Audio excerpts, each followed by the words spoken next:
another installment of the Literature Philosophy's Philosophy in Motion interview series. Today, we are honored to have a true Renaissance woman in our chair today. We have Shannon Frost Greenstein of Philly. Shannon, how are you doing today? I am awesome today. Thank you. How are you? I'm doing well.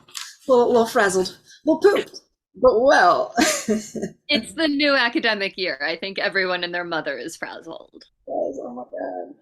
Oh, so I'm excited to switch gears from my academic nonsense and have this interview. It says on your website that you are a multi-time Pushcart Prize and Best of the Net nominee, a SAFTA writer in residence, and a NASA social media intern. Tell me, tell me about the life that you lead. All of these things. It's one of those, it's like Harry Potter. May our love for the series and the characters maintain its merit while its creator go off, shun.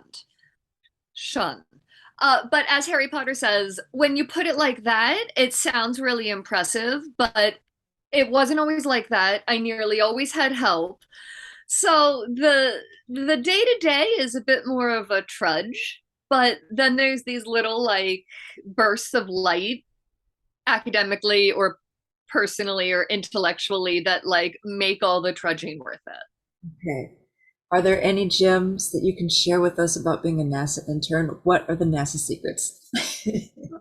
Well, given I was a social media intern, it was engagement and reach and the ability to draw in a crowd via social media because that's likes and comments are what pay the bills. Okay, so you were stratified away from the secrets. Yes, I did not steal any space plans, as Mr. Show would say. Rat. Okay, well, I I guess know. plow on with the interview about your moral philosophy then, since you have. About the mundane stuff now that the space plans are a disappointment. Yeah. Good thing I came with a plan B. So now that we know a little bit about your at least mundane life, how would you describe your highest advantage? My highest advantage, I would have to say, is pure worldview. It's very Nietzschean affirmation. It's very much like shit is going to happen, and the depth of your character is determined by how you react to that. Because I've had a lot of like shit and trauma and unfortunate stuff that I've had to react to, and having the worldview of like, you know what, this is making my journey what it is, and someday it will have been necessary to happen. Okay. It helps a lot more than why is this happening to me? This is really effing unfair. So being able to make that shift. Okay, to see how it is your worldview is constituted and appreciate that constitution and its ugliness as well as its beauty or whatever else is in there. Absolutely. Absolutely. Because the worst moment got you to the place where this great moment of my children being born or getting published or getting that internship, um, it makes the depths of undiagnosed mental illness with which I was drowning in my 20s. I wouldn't be here if I hadn't had that lived experience. Amen. Right? So And that, I'm not alone in that. oh no, no, this interviewer here feels that very deeply. Right? Oh my goodness. So would you say that that attitude towards your worldview is the highest advantage for you? I would say so. Yes. I think that could be something almost a bit universal that it's all will to power. It's all like we gotta use our strength of will to get through this thing called life. And if you're strong enough, you can get some joy in it too. Okay, so not a mere attitude change No, to no, no. there is some work involved. Tell me about how you wrestled with that power and channeled it towards understanding your highest advantage. Well, frankly, as I mentioned, I've had a rough path mental health wise. And I was in a fully immersed immersion program where I did a lot of DBT, which is dialectical behavioral therapy. And that is what really, this is going to sound so Lifetime movie Hallmark. That's what really empowered me to, that word is so misused, but it did in this case. It, in terms of a will to power, it gave me some tools with which to work to finally feel like I was on top of what was happening to me instead of just it happening to me. Okay. It, and in that sense, it helped to make a really huge paradigm shift because I spent a very long time feeling like I have no power. I cannot control anything. And when you have control issues and mental health issues, like it's a perfect storm. Yeah. And climbing out of that, like kicking and screaming by my fingernails, really was like a cosmic 2x4, to the head. And Not it gave me this highest advantage of like, oh shit, I control this. okay. Okay. You know what? Forget the script. So, because I want to know how you got NASA secret adjacent, and I think the viewers at home who might not understand this Nietzschean will to power, tell us a little bit more about that so we can link it back to that personal life that you've cultivated. Well, I started out in undergrad. I read Nietzsche for the first time, and I'm not sure if it was the text that my professor chose or if it was just a very talented professor. But we started with, it was either Beyond Good and Evil or The Gay Science. And the very first sentence is, imagine truth is a woman. Like, whoa, is that a place to start? And the way that that professor kind of like delved in through that lens, I was like, this is amazing. This is a worldview that I've been missing and I didn't know because I was raised rather shelter and Lutheran and obedient and without a great sense of what was going on or what could be going on in other cultures and beliefs and things to that effect. So it really opened my eyes to others' lived experience and not just my own suburban closed circle white cis female. Like all of the sudden I started realizing that like this is a huge big world, this is a way you can relate to it. And so I was like, rock on, let's go get a PhD and be a professor because that's what every young philosophy student thinks. And so, right, thank you. And it's a noble thing. But I went to Urbana Champaign, University of Illinois, and put in a really good couple of semesters and worked really hard. And I have so many genetic predispositions working against me for anxiety and mental illness. And it was all just kind of coming together as I was living on my own and learning for the first time that in life like you can work really hard and still not get an A or still not get the job. Like I was learning to grapple with what 12 years plus 4 more in academia had taught me, which was just like study hard, everything will be fine. So I was studying hard, but my brain was starting to sabotage me a little bit and I could not figure out why my path was starting to go down when before it had just been like A student rock. And luckily I had, this does not pass the Bechdel test. Luckily I had a boyfriend at home. I know, I hear it. But we have 2 kids now. We're married. We share debt and like couches and cats, and it's all cool.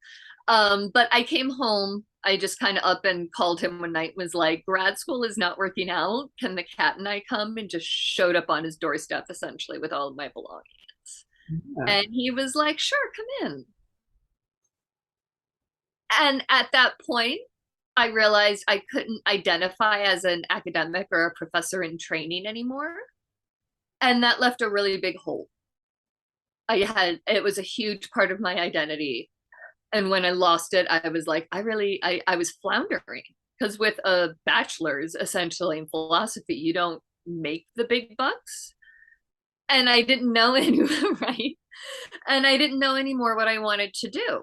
So that's when I started writing poetry and fiction, and just I needed an outlet, and that seemed like this great faraway goal. Like, you're not a bad writer, why don't you try that? But that's not quite how it works. Well, so I think it's fascinating, and to use the word correctly, empowering to reflect on how losing that sense of identity, and even though you went to your boyfriend, there's nothing too cliche about that. You had a support system where you could explore ways to create an identity for yourself, Which is huge. from this institution. So where maybe, from the outside looking in, from some perspectives, it's like, well, where was the power in that? I had to go crawl into my boyfriend. But number one, to step away whenever you have such a like, if you're going to philosophy school to get a PhD, that is such a strong pull, and you are almost powerless to that pull. Taking your power and saying, no, this is not for me, and I'm going to take the steps others in society might look down upon, but screw them. I'm not going to create value from their perspective. I'm going to create values based on my needs, and my flow and my time and my vision here. And look at you now. And that's literally what happened. I worked at Starbucks. I came home like from grad school and I got a job at Starbucks. And hats off to anyone who's ever worked in the service industry. Like, that is an experience. But I got healthcare and I wrote some stuff down. And then 14 years later, here we are. There's a book. But it took a fair bit over those 14 years. And the boyfriend, husband's been here the whole time, loving me. So it was a good choice too. Yeah, I wanted to step away from the script a little bit, because you gave us an opportunity to explore Nietzsche's concept itself through your life. So thank you for being. Oh, well, if I may. Oh, girl. Ah, that's awesome. That's our friend Fritz. What up, Nietzsche? I love it. Well, I have a similar tattoo, not of Nietzsche, but if we're going to be showing tattoos now, Oh yeah, we are. well, we've got the scream over here. Oh, that's gorgeous. Nietzsche adjacent I here. bet that hurt. I bet that one hurt a little bit. It was my first one, so I think because I was young and excited and like, I'm getting a tattoo, it didn't hurt as much as the other ones that I got. I'm All like, right. this was said to be a really sensitive area, but I felt more pain in the next ones. There. I was just young and drunk on adrenaline and other things that young people are drunk on. Though adrenaline is really the best, isn't it? Dopamine, oxytocin, just pure nerve juice. Wow, that speak of the will to power. Yeah, right. I saw it too. I saw how they went together. Yeah, but just to cycle back, so we have this vital life force that you were able to tap into and harness, not necessarily in a determined way where you're like, I'm going to set this goal and I'm going to take these steps and we're going to achieve it. You, in a way, surrendered to a natural flow of life, your own natural flow of personality and talents and capacities, and danced with it. And it, again, not to take away from what you did, because that was hard work. It wasn't just like, oh, watch me dance, but you danced with that trauma, you danced with the pain of academia, and letting go and creating a life for yourself without, even though there are no financial securities in academia, there's still this sort of this intellectual security, like you're always part of the conversation. You feel part of that conversation, a part of that buzz. Yeah. So to step away from that power source and to just create it within, that is a living example of Nietzsche's will to power, philosophy in motion, embodied in this interview right now. I love it. Vonnegut said, Bokanon said, surprise travel dates are dancing lessons from God. Something like unexpected travel is a dancing lesson from God. And I think that's a good way to look at it. Like this weird random path I have gone down, which has brought me somewhere where I really feel fulfilled and happy when I spent previous decades like racked with self-loathing and confusion. It makes it all worth it. And it was a dancing lesson from God, in whom I don't believe. But it was. It really was. Yeah, Sturm and Drang, leading somewhere. Yeah. Yay! And I love how Sturm and Drang just naturally culminates in this flourishing, this happiness. You know, life's still messy, but it really does look like you've got a sort of eudaimonia over there. I'm feeling not every day, you know. It was raining this morning and like I couldn't find the left shoe and it but when you're in the good moments and even when you're in the moments that aren't that remarkable is when you take the time to be like, "Oh God, think like everything feels good." Everything that I've wanted, like I kind of have. And I don't mean that in a I want more cats and I want some diamonds type of a way, but everything that really matters, like your health and your family and a support system, I have that. And that matters when Yeah. you didn't think you'd ever have that. Yeah, very good. Well, back to the script. Yeah, go to the script. It was a good script. Woo. Uh, so does that personal highest advantage count towards a universal or common notion of humanity's highest advantage? I think you touched on it a little bit. So say more about how you see your attitude towards your worldview and the work you have to do to empower yourself through that attitude change. Tell me more about how that connects to humanity's highest advantage. I really feel like humanity is not a lost cause. And there's days I wake up and I'm just like a Hobbesian. I'm just like, we are all awful. Like the worst stories, Eliza Fletcher's body was just discovered in Memphis. Like these tragic events sometimes make me lose faith in the human condition. But on most of the time, I believe we are good. There are anomalies, there are aberrations, but I believe we have evolved this way for a reason and that we have a several millennia of lived experience to kind of help us get over the problems of being human so we can enjoy the benefits of being human. Like it's awesome to have a highly functioning brain and also it comes with problems like credit scores and capitalism and slavery. Yeah. So I think that we have potential and we are good. And that if more people kind of believed in that, I'm back to Hallmark saccharin, um, and kind of paid it forward, it would reflect a highest advantage both personally and like in a meta sense. Okay, so just being able to reflect on humanity's nature, what constitutes this human worldview. There is a purpose there, and it's tied into happiness. Can you say a little bit more about what that purpose could be, how it's tied to worldview, and we'll figure out more questions to ask you after that. I know to talk about Eastern perspectives for a minute. I know in Buddhism, the goal is to reduce suffering.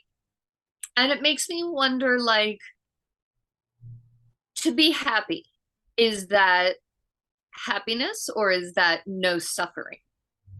Is our base state like you are not suffering and thus you are happy unless you are suffering? Or is it you are not suffering and also you are happy? I don't know. But the Buddhists say that your intention in this life should be to reduce suffering, your own and others and the world's. And I'd like to think that adopting that the humanity in me sees the humanity in you kind of interaction with the universe itself and all of its many inhabitants. Um, I think that's how we find happiness. I think we are so specialized in an evolutionary sense right now that that is really our task is how to not use up our finite environment, not destroy ourselves from within, eventually figure out how to get off this planet before it's destroyed by a comet. Like, we have work to do. And I think we can work together to do that work and be happy and fulfilled in it while we are home with our families and at work, like solving these problems. I'd like to think that that is what we are here for, is just to make the world a little better than it was before. So, in doing that work to change your attitude towards your own worldview, you, in a sense, also change your attitude towards humanity's worldview and how it's constituted. And if we can connect with each other and be a support system of just, hey man, I understand. I suffered too. And you know what? If we share our suffering, we can make it a little bit easier on each other, or at least we can be at home with that suffering. And Anyone who's ever been in group therapy, whether it's AA or eating disorder treatment, like I've been in, any sort of therapeutic group experience has its own value. There's something about commonality of shared experience that reaches a new level in processing emotions and in processing experience. And I personally believe everyone and their mother could use therapy. I think we could all benefit from better processing and better communicating our wants and needs. And that I extend on a global scale as well. It's all about how we talk to each other and treat each other.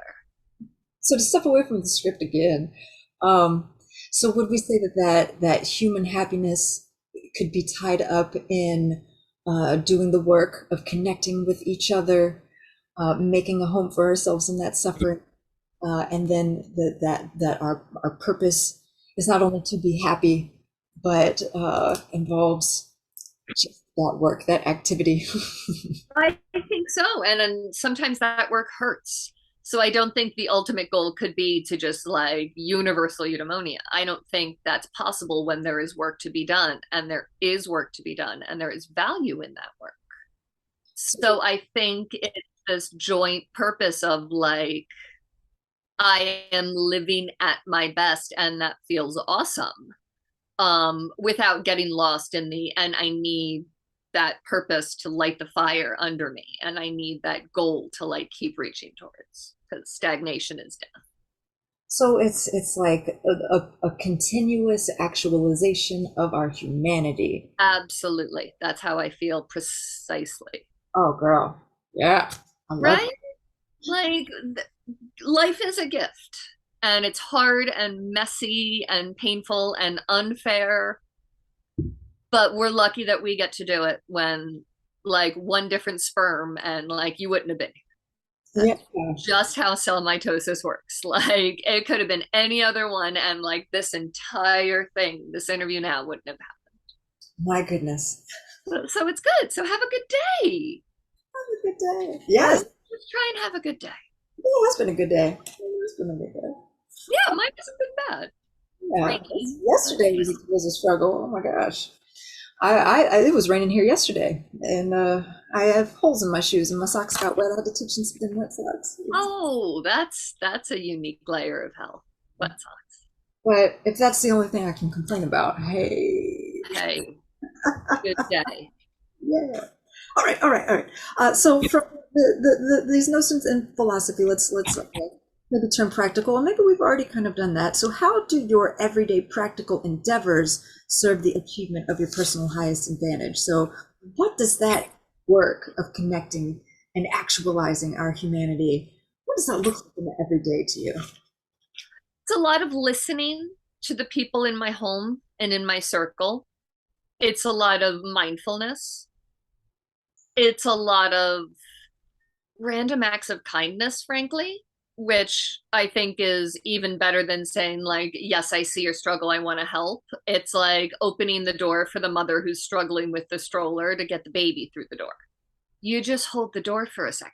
It's very little outward effort, but the impact, it has ripples. Someone saw you do that. That mom will remember you holding the door. So I think it's just this combination of like interpreting what has people down, what they're struggling with, and using what's in your own arsenal or tool set to like give someone a hand. You'll feel pretty good about it too. I love your answer to that question because it was so consistent given the values you just professed to. Ah, my philosophy makes sense. Yeah, well, so it's like, you didn't answer the question in terms of the tasks that you do. You didn't mention your poetry. You didn't mention the NASA adjacent social media work. You immediately took everyday endeavors to mean your social interactions with those who are immediately around you. So that was just, Today, the writing happens in the cracks. yeah, it's a beautiful sentiment, and it's beautiful and how it harmonizes principally from the values that you hold. Oh my goodness. Best yet. Ah, Just don't tell the others. No, fantastic. now I'm stirring up competition. Maybe the But world's. if it helps, I have total philosopher imposter syndrome though, because I didn't finish that PhD. It is like this sword of Damocles over me, like you're not really an academic philosopher. That if I had finished, even if I didn't do tenure track academia, like it still would have been a nice way to identify. It still would have given me more confidence in my brain than the BA those letters do, which is elitist and it doesn't make sense. It's all mixed up. I feel that. I feel that. I got my master's at Temple, and barely made it. That's a whole political story. And it was so disheartening that my experiences there were political and not educational, first and foremost. Not to say that I didn't learn from great minds, and I cherish the education that I got there, but that wasn't the main activity. Oh my goodness. And I will have to, if I do end up going back to philosophy school, we'll have to take many extra steps to get there. And I'm myself, is it worth it? You've come Yeah. to a place, you can barely afford to survive. The only reason I was able to finish up some work I did recently was because some lady hit my car while Lyft driving. So I've been getting $128 a day from Liberty Mutual for lost wages. So I've been able And to. that's when you work, man. That's when you write. It's when you study. It's like self. Look at, like, you're hustling as an adjunct, and it really. I really do question. Is are you basing your decision off of your actual needs and working towards bettering this circumstance, or are you subsuming yourself under these elitist notions and letting other people dictate what proper philosophy looks like? Oh, Oh, I feel that. I feel that. I So, saw a great meme that was like, I know someone who went and got a PhD because he wanted to teach archaeology, but he can't find any jobs in archaeology. So he's going back, he went back to academia to teach other archaeologists how to be archaeologists. And in that sense, the 4-year university is an MLM. yeah, there's So, okay. no getting out of that life. So, I'm here to say that from a theoretical point of view, your actions and your thoughts are consistent and harmonious, and that's as rational as you can be, according to the No tradition. sociopathy here. So, I don't have my PhD, but I feel as though I've got at least some sort of, clout here. So, None. I've been out of the game too long, so I'll take your clout as fact. yeah. All right, so now cycling back to that common notion of a human advantage, how does that come to play in your everyday endeavors? Mhm. I guess it is mostly, again, that sense that we are all connected, that everything I do has a butterfly effect. And while you may not see what is happening, you have to bear in mind the scope of of the human experience. You have to bear in mind the scope of like everyone you impact over the course of a day and everyone they impact. I think we kind of saw it epidemiologically speaking when we were talking about those coronavirus circles. Like you're around 3 people and each of them are around 3 people. And I think good works and good intentions can be like that as well, as can bad intentions and bad actions. So why not opt towards the side of the light? Yeah, we can choose to be little spiky coronaviruses or little warm fuzzies. Or we could be antibodies, man. Yeah, I mean, the question, it was in the script, so I went ahead and said it, but I thought it was kind of obvious in the answer you gave about how, your personal highest advantage comes into play with your everyday endeavors. Number one, your everyday endeavors are revolving around your relationships with other people. You have connected so clearly your highest advantage with humanity itself, so it's like it's just right there and self-obvious. You're just swimming in it. Um, But that's the nature of my writing too. That's why that's what I write about with poetry, with nonfiction, but even with fiction, because fiction is nothing except someone else's lived experience. It might be made up, but it's still based on our communal human experiences. You can just make up anything you want. okay. Not so with nonfiction. So I love how your technical craft is based off of a more foundational understanding of everyday interactions or endeavors, situated around other people and our flow. I mean, are you sure you didn't go for phenomenology? You're over here. I love phenomenology. Maurice Merleau-Ponty. I would have had A, such a crush on that man because, sexy intellectuals, and B, Phenomenology of Perception is just an amazing book. I always said if I went back to grad school, I was going for continental, but I might switch camps and try and do phenomenology because I have some credit work there too.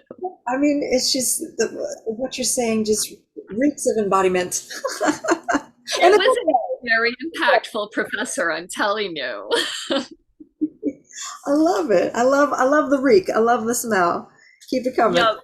A good teacher can do anything. Like if you've ever had a good teacher who changed your life, like it's pretty impressive. I have a lot of respect for teachers from preschool up to graduate level and beyond. Oh my gosh, especially elementary and preschool. So I'll substitute teach, and what pisses me off is that you get paid less to take on the elementary positions than you do the middle and high school. And I take on the high school one so that I can do my homework while I'm there and get paid to do it, and to do my job for those who are listening. I'm watching out for the kids. But if ever I have to do elementary, oh my gosh, that is so much your heart and your energy and your attention. Like you go home Oh yeah.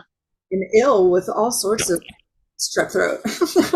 I did about teaching right after grad school. I needed a job. The first like few weeks after I moved in my boyfriend's apartment in Philly, I found a job teaching preschool because I was like, what am I qualified to do?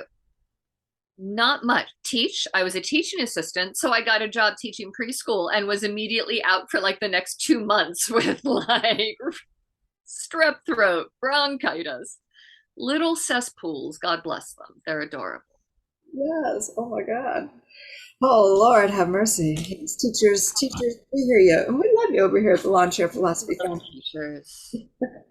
My little boy is on the autism spectrum, so we see a different side of teachers and paraprofessionals than the parents of neurotypical children might see. And I just have such respect and appreciation for people who work with children and with children with special needs. My sister does that. I got a taste of that medicine, substance. Oh my goodness gracious! I did it for 3 days in a row. Oh, It's that a special kind of love. Like you learn to love this child even if they are not your blood. yeah, and it was very fulfilling. I don't mean to be like woo, Oh, but it is. but it takes a special type of person to to do that job and to what's about them at the end of the day. Oh, goodness. So parents and teachers of special needs, because we need those special minds, we need their special hearts. They enrich our understanding and advance our intellect. And Oh, absolutely. Humanity is a spectrum, and we can't just talk about a neurotypical spectrum because that's clearly not the full lived experience of being human. right. And so, glory be to those doing the work to make Yep, things doing the work comes back to the work, doesn't it? and rearing. Yes. So let's move to the more metaphysical. So now that we're step away from the everyday, let's think about the metaphysical realm, or maybe psychological, depending on how we're going to interpret the world. Okay. Oh, interpretation. How are we interpreting the world's power? Something psychological or metaphysical, or both? I don't know. How do you come to know the basic patterns of the mind and of the human experience? What's your point of access to those patterns? Like, what is allowing you to reflect on those patterns? Hmm. You'd think I'd have a witty answer to that right away, but I'm actually reflecting on that for a moment. I want to say that everything in nature, everything in human nature is a spectrum. It's not Okay. a binary, it's not a dichotomy. I think there is a spectrum. And I think when you're trying to pin something down as being uniquely human or even more uniquely of one gender or sex or of one culture or religion, I think you have to bear in mind that like nature doesn't do binaries. There is always going to be a spectrum of lived experience. There is always going to be minute differences. That's how evolution works. It's those quirky mutations that like really get us somewhere. So I think when you're looking for patterns, you need to bear in mind that variation, so to speak, and see the pattern kind of amidst it. Does that make sense? Yeah, you need to adopt the right theoretical framework. And I one, like that better. Thank you. right? I said That's on. it's the Husserl I was just doing. So Oh, you mentioned it. yeah, I'm knee deep in Husserl this semester. Oh God, it's good for me because I need to write about it. And if I'm not, where's my fire? So I'm forcing myself to just be in those positions. But anyways, so we take on that theoretical framework, and I think that might, in your terms, reveal that human nature. It will reveal our relationships as being themselves on the spectrum. You have your child who is on the spectrum and neurodivergent. Your everyday interactions are defined in your own terms by encountering difference, this person, that person, getting to know them deeply. So I just feel like not only are you adopting the right theoretical framework, it's not as if your own experiences didn't motivate you to take on that framework. It's not as if, oh, here's my tool belt of frameworks. I'm going to put this out and put it on my head, and now the world is revealed to me. That's my point of access. Um, yeah. Can you tell me a little bit more about the revelation of which framework to put on? How to? Oh, yeah. I tend to say I'm like a conservative's worst nightmare because I grew up sheltered and Christian and, like I said, very obedient, not really paying attention to peer pressure. I was very focused. I was a ballet dancer. And then I went to a liberal arts college and I discovered such subjects as philosophy and such authors as Friedrich Nietzsche. And it was really that path. And that had, I almost went to NYU for dance. And instead, I ended up becoming a philosophy student at a small liberal private college for which I took out way too much money in loans, but it's a whole other convo. Um, and it really was a revelation. It was from the very beginning when we read The Republic in like Philosophy 101, just seeing how you could make your brain think about things differently. I was in a religion class, which I thought, like, yes, I'm going to get an A in this. I know Jesus. And the first thing the professor said was, do you think the Bible is like a collection of mythology and metaphor and allegory, or do you feel it is more? And I, of course, was like, oh yes, it's the Bible. And everyone else was like, I think it's mythology. I think it's and I was like, how? I had never even encountered anyone who would challenge the Bible being the Bible. I met people of different faiths for the first time at this private Lutheran. It was a Lutheran college, but there was a vast majority of faiths and nationalities and transfer students and things to that effect. And it really opened my eyes from like suburbs of Philadelphia to the world. So that's I can pinpoint it to like 18 months in particular when my eyes were just open to like everything I've experienced up to this point is one, really privileged, and two, not the norm for everyone. And that was pivotal. Yeah. And then your journey to exploring the mind was there, just seeing that things could be another way. Like Another way. another way. It's that simple. It's that simple. And yet the whole your whole mind was revealed and all of humanity, or at least what we can know of it, and the connections. Well, that's beautiful. I so vividly remember being a first year philosophy student doing that thing where we were like, we should go up and tell people they don't exist because they can't prove it like Descartes did in the first night of those reflections. Like everyone every year came up with this idea as a freshman, and then latter years we'd laugh at them because now we know we can disprove Descartes with Merleau-Ponty. But I so remember that, like, oh, you can argue someone into frustration, and that felt empowering too. Like the Socratic method, I was like, oh yeah, let's get people annoyed with how smart I am. And As a first year philosophy student. not really the selling point. Philosophy is real earnest hard work, but the selling point is, do you want to look like the smartest person in the room? Get some corduroy patches for your elbows and your blazers ready to go. You want to be an insufferable ass? Yep. You? Yes. Do it, do it. That's what got me. I'm not gonna lie. Oh my God, that entire aesthetic. I was like, yes, give me corduroy patches on my blazer and an overstuffed chair and a fireplace. I am Please. more than what I am. Oh, that's fantastic. Yes, yes. Um, Baby philosophers. little baby intellectuals. Yeah. Um, so, how would you say that you make use of those very patterns of the mind, of the psychological or the metaphysical, in your everyday practical endeavors?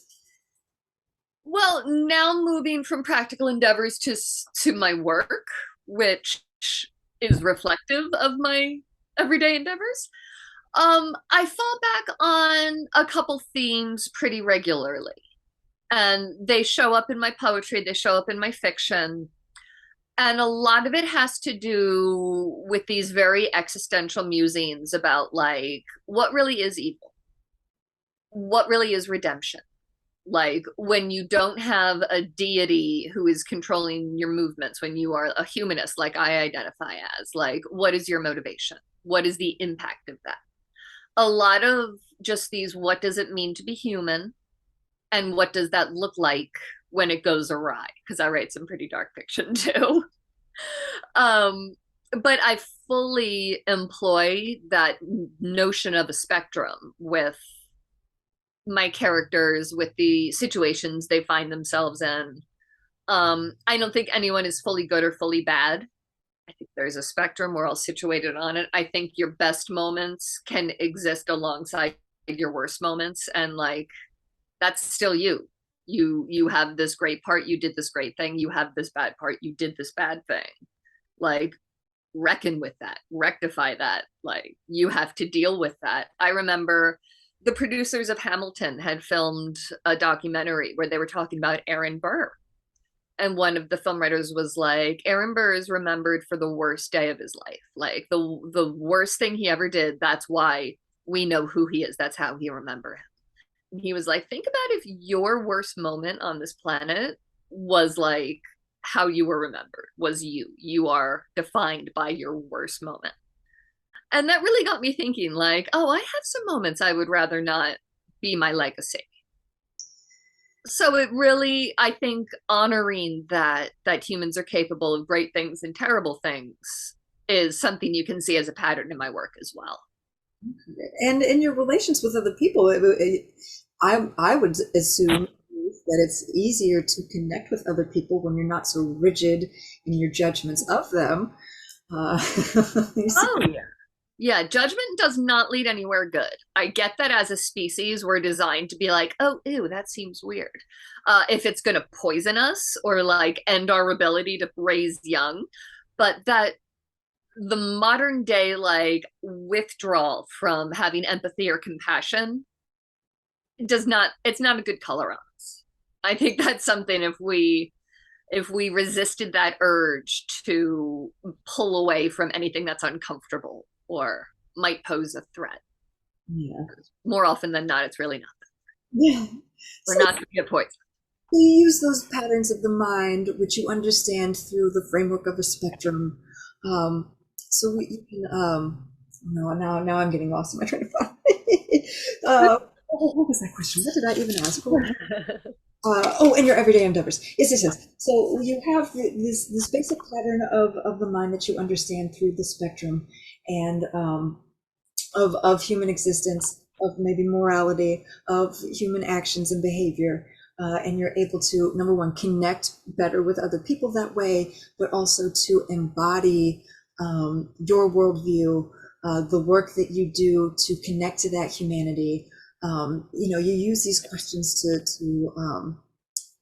in your work to just embody and further, I don't know, inspire yourself, it seems, to do the continuous work that you were talking about, a reflection on human nature, on that suffering, to do that constant work of connection. So it's like those patterns, that connection for you. Am I understanding you correctly? You are spot on. Spot on. We are all connected. Yeah. Oh man, that was, well, thank you for that. That was quite the, I mean, number one, you're a fascinating figure all your own, but that quite the philosophical trip you took me on. Unintentional, but I'm glad that was fun to have some company. Usually when my brain's doing this, I'm just like at home washing dishes or like trying to find the left shoe while this is going on. Yeah, we're talking it out, making those connections. It's better to talk it out always. Yes, yes, yes, yes. Right? Yeah. Back on therapy. Back on it helps. It helps. It helps, baby. Never don't go to therapy because it helps. Was that our final message for this I interview? think that's a great message. Like mental health advocacy all the way. There's nothing wrong with you. You need brain insulin maybe or some new coping skills, and life is worth, it has value. Life lived experience has value, and yours does too. That's a good place to stop. Yes. All right. Well, thank you, Shannon Frost Greenstein, for joining us today. I will press stop record. And you all watching at home, we'll see you next time.